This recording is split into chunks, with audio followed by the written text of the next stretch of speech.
இப்போ வந்து குழம்பு வைக்க போகிறேன். குழம்பு வைக்க போகிறேன். அதுக்கு எண்ணெய் சட்டியை வச்சு நல்லெண்ணெய் ஊற்றிருக்கிறேன்.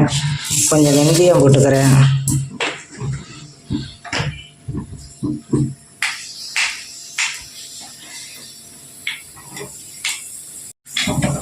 வெந்தயம் பொரிஞ்சிருச்சு.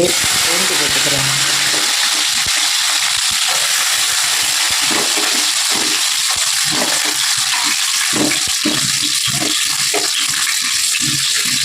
பூண்டு போட்டு கொஞ்சம் நேரம் வதக்கி விட்டு வெங்காயத்தை போட்டால் சரியாக இருக்கும்.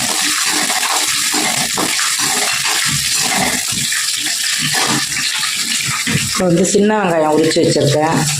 அதையும் போட்டுக்கிறேன். இதில் உரித்து அரிஞ்சு வச்சுருக்கேன். வெங்காயமும் பூண்டும் நல்லா வதங்கிடுச்சு. இப்போ வந்து தக்காளி 2 அடித்து வச்சுருக்கேன்.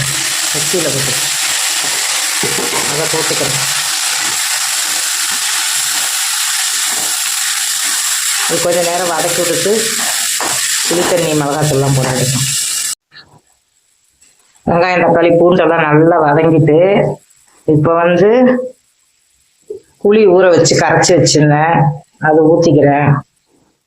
அதுலேயே புளி ஊற வைக்கும் போதே உப்பும் போட்டுட்டேன். இது மாதிரி போட்டுக்கோங்க. கொஞ்சோண்டு அச்சு வெல்லம் போடுறேன். இது நல்லா அச்சு வெல்லம் முன்னாடியே போட்டால் தான் நல்லா பாகு மாதிரி நல்லா வெந்ததுக்கு அப்புறம் சூப்பராக வாசமாக இருக்கும். கடைசியில் போடக்கூடாது. இப்போ வந்து மிளகாத்தூள் குழம்புக்கு போட்டுக்கிறேன்.